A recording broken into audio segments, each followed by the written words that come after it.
Hello there, friends and sane persons, and welcome to another episode of Wednesday Whimsy. My name is Kyle, and Wednesday Whimsy is a short show that I do every Wednesday evening where I talk about a board game, a top 10 list, or some other board game related topic, whatever happens to be on my mind. Well, I have mentioned, well, if you joined us last week, you'll know that we are doing the top 25 games of 2025. These are, of course, the games that I played in 2025 that were released largely in North America in 2025. There's one that's, I guess, a little questionable, but we'll get there when we get there. But basically, the games that I liked the best from this year, I'm going to show you the game, tell you a little bit about it, and we'll go through. Last time we did the bottom 13 of this list, so now we're going to do the first 12, or I guess the top 12. And there's a lot of games here, so we're not going to dawdle too much. Let's get going. So my number 12 is a great big game. It was one that I knew I was going to like. It's one that was on my wish list or excited list for a couple of years, but it took its sweet time coming out. This game is Luthier. Luthier is a large game. It's one of the best dice towers ever made. It's a musical dice tower in the shape of a pipe organ, and it's so much fun to use. But the game itself, you take the role of an instrument maker, and you are making instruments. You're trying to get the most points over a certain number of rounds, 6 to be exact, and you're doing that by making instruments, by pleasing your patrons, by repairing things, by playing music, and doing a couple of other things as you go. The sort of core mechanism is that you've got these workers, and they're these chips, and one side is going to be a number. Start of the game, it's a 1, 3, and 5. You're going to put these chips out face down, and then everyone's going to do that. And then on your turn, you're going to pick one area to reveal, and then all the chips in that area will be revealed, and they'll be resolved in order from highest to lowest. So if you go there multiple times, you're going to be able to do the action more times, and if you go there with a stronger number, you're going to get to have sort of first choice of the actions that are there. That part is a little bit thinky and can be a little puzzly, and that's why I recommend learning the game at 2. But once you know what you're doing, this game's a lot of fun. And it looks great, too, and it's definitely a less common theme here. That's my number 12, Luthier. My number 11 is a game that I don't think I talked about on Wednesday Whimsy specifically, and this is Perseverance 3. And I'm saying that because Perseverance is an odd game in that there are 4 games in this series. It came out in 2 sets, and of them, I like 1. I really like 2. I love 3, and I enjoy 4. So I mean, they're kind of the same general premise, which is a type of dice placement. You're going to roll dice and then place them on certain spaces to do different things. There are dinosaurs involved. You're upgrading your technologies. You're competing for space. You're exploring. In this one, you're exploring these temples and having these adventures. There's a lot going on in this game, and it's not. I mean, it definitely looks like there's a lot going on. So I'll say, it's not one that you'll kind of wander into blindly. But Perseverance 3 is definitely my favorite of the whole lot.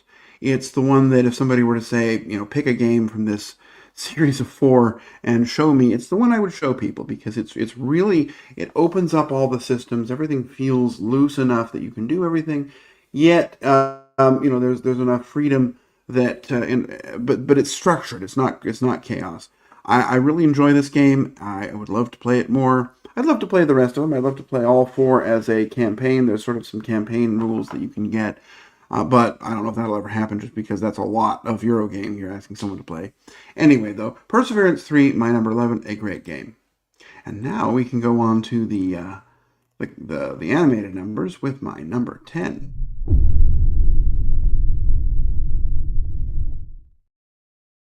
All right, my number 10 is possibly my most played game from this list. I wonder how many times I played it. Because this game can be played in just a few minutes, and because it's a 2-player game, and because it works well as a travel game, I have played it 87 times this year. That's not my number 1 played game of the year. Well, that's probably somewhat worse. But this game is Toy Battle. Toy Battle is a little 2-player head-to-head game where you're one side of these toys, and you're each turn. So there's 2 ways to win. You're trying to either compete for points, and you get points by surrounding certain areas, or you can, if you can make a chain of your pieces all the way to the opponent's base, you can put a piece there and conquer it. There are 7 different pieces. They each have very simple special abilities. You're placing pieces to activate their ability and to sort of take over these stacks. Very simple rules, but it's really interesting. Also, there's 8 different maps, and the maps are just different enough to add a little bit of variety. There's a lot to love here in Toy Battle, and it's one I definitely am always looking forward to playing. That's my number 10. My number 9 will be up after this.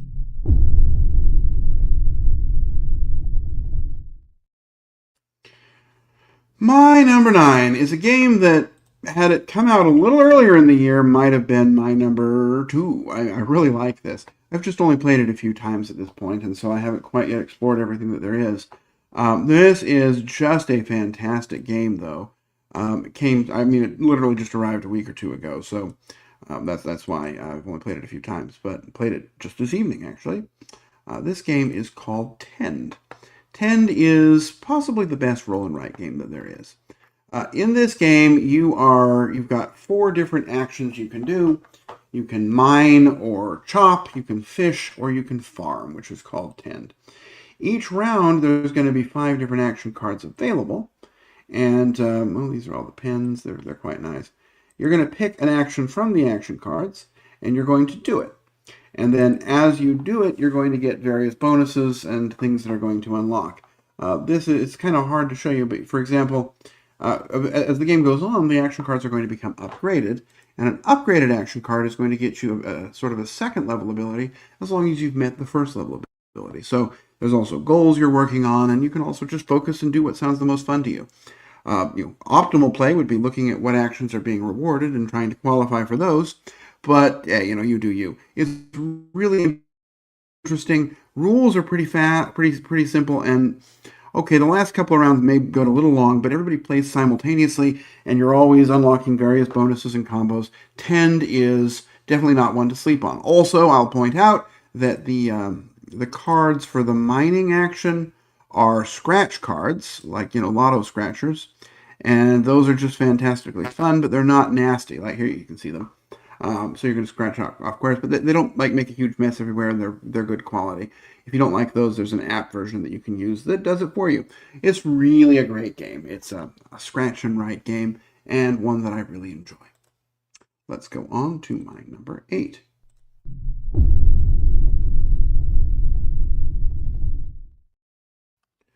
All right, my number 8 is one of those games that never goes wrong for me. This game, everybody loves it. It's so fantastically fun.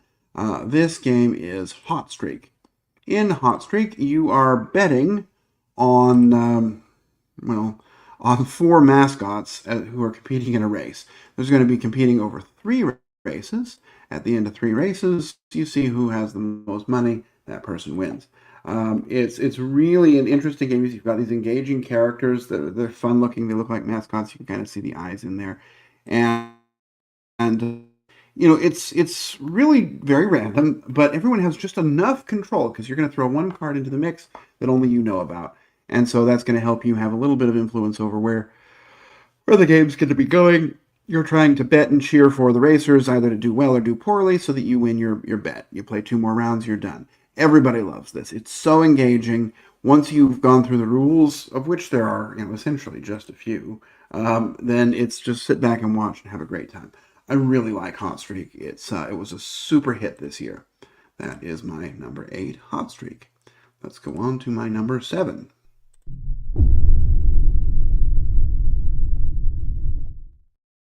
Okay, from the same publisher. This publisher had a great year. Their other sort of big game of the year is my number 7. And this one is kind of a cheat because it came out in 2003, but that's okay. This is the new version that came out in 2025. This game is Magical Athlete. Magical Athlete is just a stupid game. It is so stupidly fun.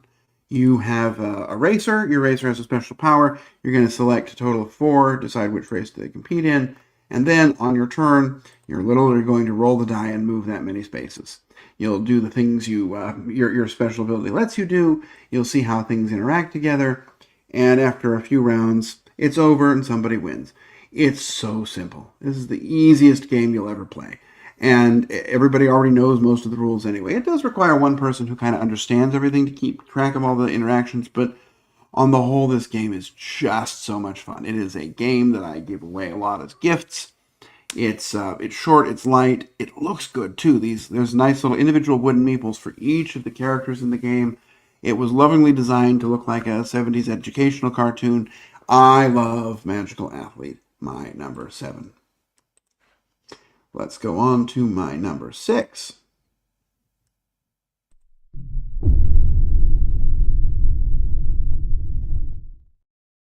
All right, my number 6 is a game. This is the only one that's, I guess, under some people's list, maybe a 2024 release. It did not come out in the USA until 2025, so I think I'm good putting it on here. But this is Shackleton Base. Shackleton Base is a game about a moon colony. You are building up the moon colony, and you're taking actions with your moon colonists, with your astronauts. The actions are going to be, building stuff out, or buying special power cards, or activating other special actions. There's a lot you can do each turn. I'll say, the game on the board isn't that much of a looker, and the rule book isn't fantastic, but once you get through there, it's really a lot of fun. It doesn't really feel like anything else. There are seven different corporations that come with the game. Each one allows a slightly different focus, something else to do. This game really sings. Also, I printed my moon pieces as these 3D printed moon modules, and they look fantastic. I really like Shackleton Base, not just because of the printing, but because it's a fantastic game. My number 6. Let's go to number 5.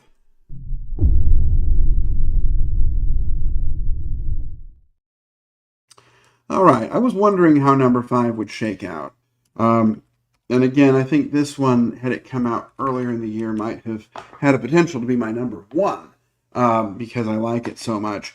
But, I've only played through it a couple of times, and I'm still waiting to kind of get it tried with different player counts. And, I'm making excuses. I just really like this game. The game is Grim Coven.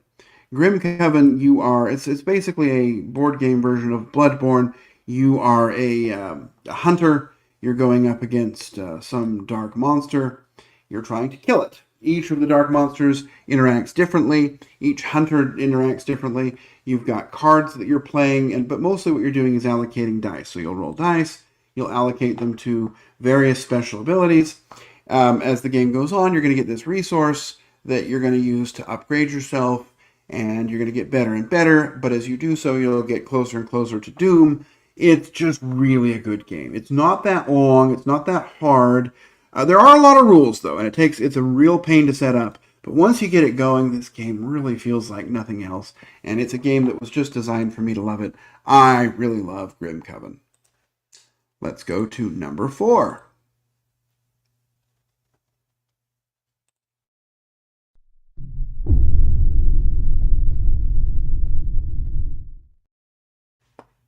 All right, my number 4 I would have passed up on had I not played it at Dice Tower Retreat, because it doesn't really look like much, and the name of it sounds real boring. But this was a 10 out of 10 for me. This one, I just really like this game. This is Tag Team.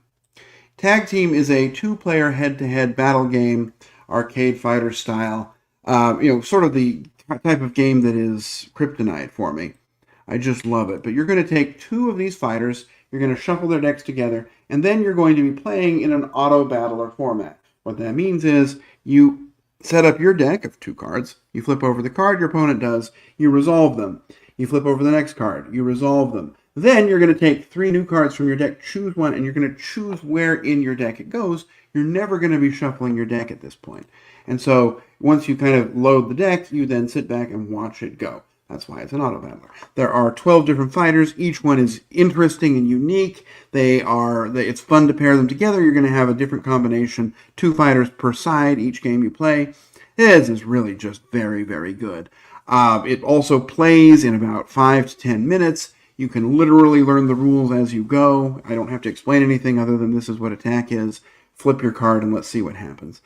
And everybody likes it. And almost never do we play just one game. Usually we're like, well, that only took a few minutes. let's set it up and play it again with each of us picking 2 different fighters.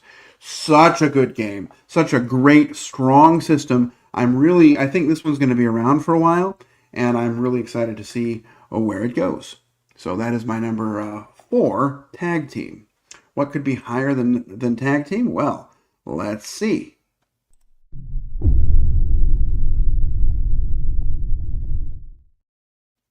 All right, the next game up is Dragon Eclipse. Dragon Eclipse is the Pokemon-esque version, also from Awakened Realms, same as Grim Coven.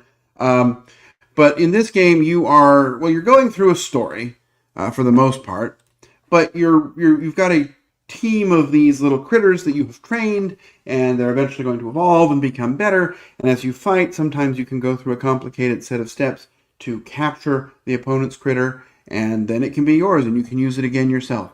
There's, oops, I'm not showing the pictures. There's, a lot of Pokemon type feel to it.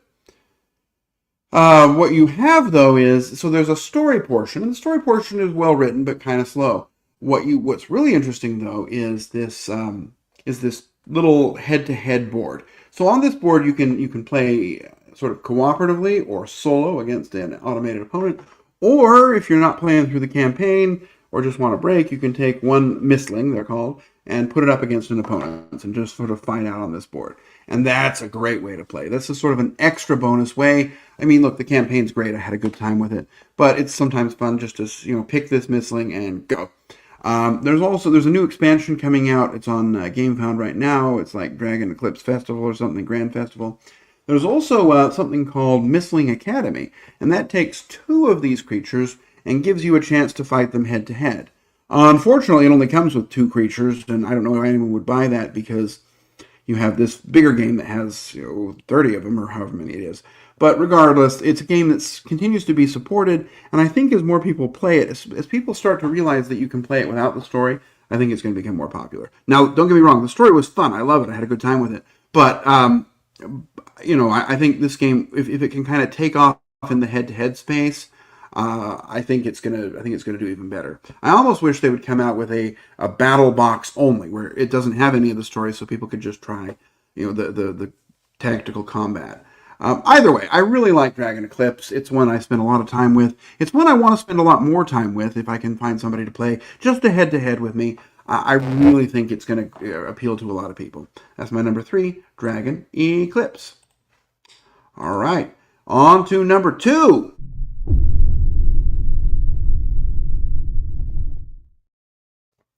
Okay, number 2 is another big game. This time from Chip Theory Games. It was their big release of the year, although, we'll talk about some other releases in another video. But this is a big old game. This game is The Elder Scrolls Betrayal of the Second Era. I hate the title, but I love the game.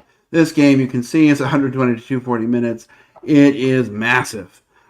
You are going to be crafting a character, and you're going to be developing this character as you go. It'll have a race, a special power, and it's got these different effects or different abilities that you're going to be upgrading as you go along. You're going to have access to different dice, but 2 different traits are going to conflict, so you can't max out everything on everything. You're going to be playing through 3 scenarios, 3 acts, and the first one will take you on. You'll do something, then you'll do a second act, you'll do something, and then that second act will tell you where you're going for your third act. And that third act is basically a big boss scenario. And it's got this game has a lot of shared DNA with Too Many Bones, another game that I really like. However, I think it almost does it better. Too Many Bones, look, I love that game, and I think I like that one more, but I think this game might be Too Many Bones 2.0. Great components, huge box, enormous rule book. I mean, hundreds of pages across a couple of books. But still, once you get a handle on how this plays, this is just so fascinating. I really like it as a 2-player game where you and an opponent can really focus on maintaining your own character and cooperating. But it works well solo as well. I can be played at 3 and 4, but who has time for that? Anyway, I don't know much about the IP here, but I do know I love this game. That is number 2, The Elder Scrolls Betrayal of the Second Era. And so now, what's missing? It's number 1.